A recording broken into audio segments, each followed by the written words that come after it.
समुद्र देव ने राजकुमार को एक नाव दी और उसे जलपरी का पता बताया। राजकुमार भयानक समुद्री दानवों से लड़ता हुआ आगे बढ़ा और अंततः महल में प्रवेश किया। वहां उसने देखा कि जलपरी सो रही है। जैसे ही राजकुमार ने उसे छुआ, जलपरी की नींद खुल गई।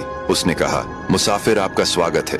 बताओ, किस उद्देश्य से आए हो? राजकुमार ने कहा, मैं आपसे विवाह करना चाहता हूँ। ये सुनकर जलपरी बोली, इसके लिए तुम्हें पहले मेरे लिए एक वस्तु लानी होगी। समुद्र के पश्चिम में आधे वर्ष की दूरी पर गंधर्वों का देश है। वहाँ की राजकुमारी 16 वर्ष की एक अत्यंत सुंदर कन्या है जो एक बेताल से प्रेम करती है। उस बेताल के पास एक मणि है। यदि तुम वह मणि मेरे लिए ले आओ तो समझो मैं तुम्हारी हो गई। राजकुमार ने जलपरी से वादा किया और भयानक समुद्री जीवों से भरे रास्तों को पार करता हुआ किसी तरह समुद्र से बाहर निकला। लंबी यात्रा के बाद वह थक गया और एक पेड़ के नीचे बैठकर विश्राम करने लगा। तभी उसने देखा कि वहाँ एक बूढ़ा आदमी बैठा है जिसके पास एक कुतिया है। वह उससे ऐसे प्रेम कर रहा था मानो वह उसके लिए बहुत ही विशेष हो। राजकुमार ने उससे कहा, बाबा, लगता है आपका इस कुतिया से बहुत गहरा नाता है। इतना सुनते ही बूढ़ा रोने लगा। राजकुमार चकित रह गया कि उसने ऐसा क्या कह दिया जिससे वह रो पड़ा। कुछ देर बाद बूढ़ा बोला, बेटा, ये कुतिया कोई जानवर नहीं बल्कि मेरी पत्नी है और इसके इस रूप में आने का कारण भी मैं ही हूँ। उसने कहा, मैं अंग देश के एक धनी परिवार में जन्मा था।